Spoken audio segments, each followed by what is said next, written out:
మహాగణాధిపతయే నమః. ఓం గురుభ్యో నమః. ఓం శ్రీమాత్రే నమః. అరుణాం కరుణాతరంగితాక్షీం ధృతపాశాంకుశపుష్పబాణచాపాం అనిమాదిభిరావృతాం మయూకైః అహమిత్యేవ విభావయే భవానీం. శ్రీమాత్రే నమః. ప్రేక్షకులకి ఆ లలితాంబిక అమ్మవారి యొక్క అనుగ్రహం పరిపూర్ణంగా కలగాలని మనస్ఫూర్తిగా కోరుకుంటూ మనం ఈరోజు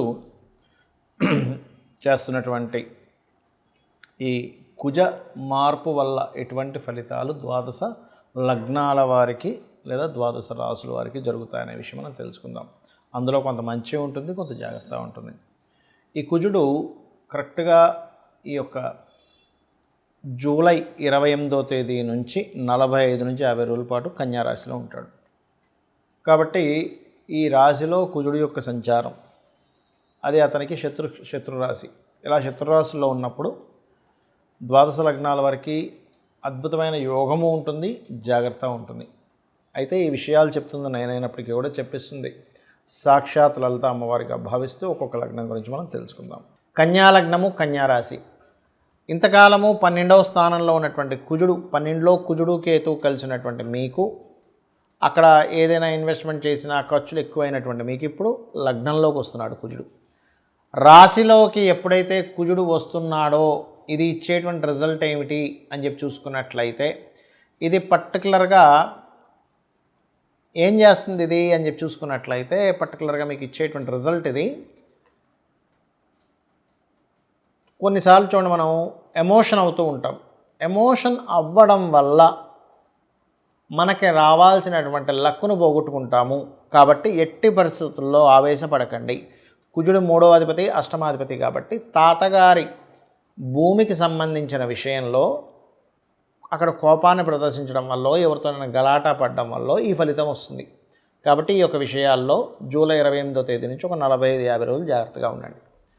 అలాగే మరొక విషయం ఏంటంటే, మరి మంచి ఏం జరుగుతుందండి కుజుడు లగ్నంలో ఉన్నాడు కదా అంటే ఒకటే గుర్తుపెట్టుకోండి, వివాహ సంబంధించిన విషయంలో లగ్నంలో కుజుడు ఉండి సప్తమంలో వక్రించి ఉన్నందుకు కొన్ని డిస్ప్యూట్స్ కూడా అవుతాయి, అవ్వని కాదు. కానీ ఒకవైపు డిస్ప్యూట్స్ అవుతూ స్ట్రెస్ అవుతూ సంబంధాలు కూడా కుదురుతాయి చెప్పాలంటే. కానీ ఈ సమయంలో లగ్నంలో కుజుడు గోచారంలో సప్తమంలో శని వక్రించినప్పుడు అసలు ఈ సమయంలో చేసుకోకపోవడం మంచిది. ఎందుకంటే ఏ గ్రహస్థితిలో మనమైతే ఫలానా శుభకార్యాన్ని మొదలు పెడతామో దానికి నిమిత్తాలు కానీ ఇవన్నీ ఉంటాయి కదా, ఏ గ్రహస్థితిలో అయితే మనం మొదలు పెడతామో ఆ గ్రహస్థితికి సంబంధించినటువంటి రిజల్ట్ కూడా ఆ రకంగా ఉంటూ ఉంటుంది. కాబట్టి నన్ను అడిగితే ఇంక తప్పదు అనుకుంటే మీరు కుజుడికి శనికి అంటే కందులు నువ్వులు దానంగా ఇస్తూ ప్రొసీడ్ అవ్వండి. కానీ కుజుడు లగ్నంలో 45 రోజుల పాటు ఉంటాడు. కాబట్టి వివాహ సంబంధించినటువంటి విషయంలో కన్యా లగ్నం వారు ఎట్టి పరిస్థితుల్లోని ఒక నిర్ణయం తీసుకోకపోవడమే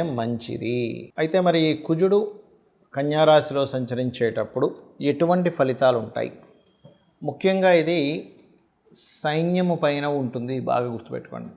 అంటే మన ఆర్మీ ఏదైతే ఉంటుందో, నేవీ ఏదైతే ఉంటుందో, అదేవిధంగా ఎయిర్ ఫోర్స్ డిపార్ట్మెంట్ ఏదైతే ఉంటుందో వారి విషయంలో, లేదా సెక్యూరిటీ రిలేటెడ్ డిపార్ట్మెంట్ రిలేటెడ్ అటువంటి వారికి కాస్త ఛాలెంజింగ్గా ఉండేటువంటివి, సడన్గా వాళ్ళ మీద ఏదైనా అటాక్స్ జరగడము, లేనట్లయితే వాళ్ళు బాగా తిరుగుబాటు చేయడము, అంటే ఆర్మీ పోలీసు ఏదైనా ఈ వెపన్స్ పట్టుకొని అటాక్ చేసేటువంటి వారివి ఇలాంటి సంఘటనలు ఎక్కువగా ఉంటాయి మన యొక్క ఈ కుజుడు కన్యారాశిలో సంచరిస్తుండడం వల్ల. అలాగే భూములకు సంబంధించిన విషయంలో ల్యాండ్స్ చూసుకున్నట్లయితే భూముల యొక్క ధరలు పెరగడం ప్రారంభమవుతాయి కుజుడు కన్యారాశిలో ఉన్నప్పుడు. అయితే ఇక్కడ భూ సంబంధించిన విషయంలో కొన్ని వివాదాలు కూడా ఏర్పడతాయి. అందులో ముఖ్యంగా రాజకీయ నాయకుల యొక్క ఇన్వాల్వ్మెంట్ వల్ల కావచ్చు, లేనట్లయితే గతంలో ఏదైనా గవర్నమెంట్ ఇది అలాట్ చేసేసింది మళ్ళీ తీసుకుంటున్నారు ఏంటనేటువంటిది గవర్నమెంట్కి ప్రజలకి భూ సంబంధించినటువంటి విషయంలో. ఎందుకంటే ఇక్కడ కన్యారాశి కానివ్వండి, వృషభ రాశి కానివ్వండి, మకర రాశి కానివ్వండి భూతత్వ రాశులు అంటారు. అందులో ఆ భూతత్వ రాశుల్లో ముఖ్యంగా రవికి కన్యారాశి మంచిదే, అందులో ఎటువంటి సందేహం లేదు. కాకపోతే ఎప్పుడైతే కుజుడితో కలుస్తాడో రవి, ఎందుకంటే మనకి ఇక్కడ ఎండింగ్లో కలుస్తాడండి, స్టార్టింగ్లో ఏం కలవడు. ఎందుకంటే మనకి జూలై 28వ తేదీ ఈయన కన్యారాశిలోకి వస్తే ఆయన వచ్చేసరికి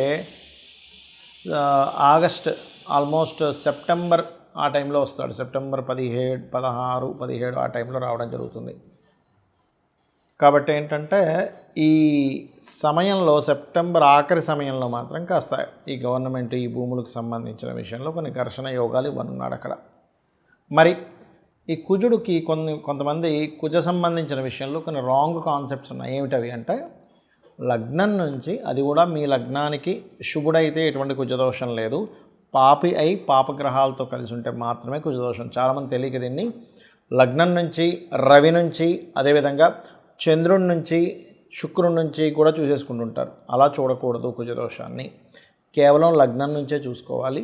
అది కూడా పాడైతేనే ఒక్కోసారి క్యాన్సిలేషన్స్ ఉంటాయి. అంటే కుజుడు శుక్రుడితో ఉన్నా, కుజుడు గురువుతో ఉన్నా, లేకపోతే కుజుడు ఉచ్చస్థితిలో ఉన్నా, కుజుడు ఉన్నటువంటి నక్షత్రాలు అనుకూలమైనటువంటి నక్షత్రాలైనా లేనట్లయితే కుజ దశ రాకపోయినా సరే దానికి ఇబ్బంది ఉండదు.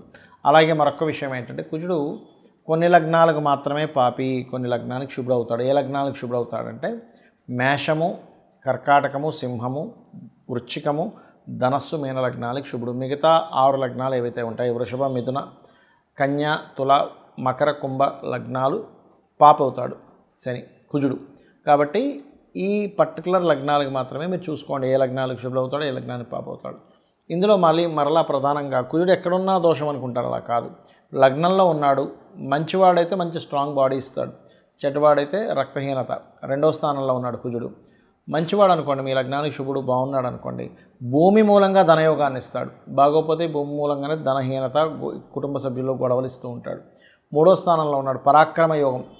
బాగుంటే, బాగోపోతే మీరు ఏం మాట్లాడినా గొడవలు అవుతూ ఉంటాయి. 4వ స్థానంలో బాగుంటే భూములు అద్భుతంగా సంపాదిస్తారు, కానీ బాగోపోతే భూములు పోగొట్టుకోవడం జరుగుతూ ఉంటుంది, భూములు ఎవరైనా కబ్జా చేయడం జరుగుతుంటుంది. అంటే ఇక్కడ ఏంటి, కుజుడు బాగున్నాడా బాగోలేడా, పాపి శుభుడు ఒక ఎత్తు అయితే బాగున్నాడా బాగోలేడా అనేటువంటి దాన్ని చూసుకోవాలి.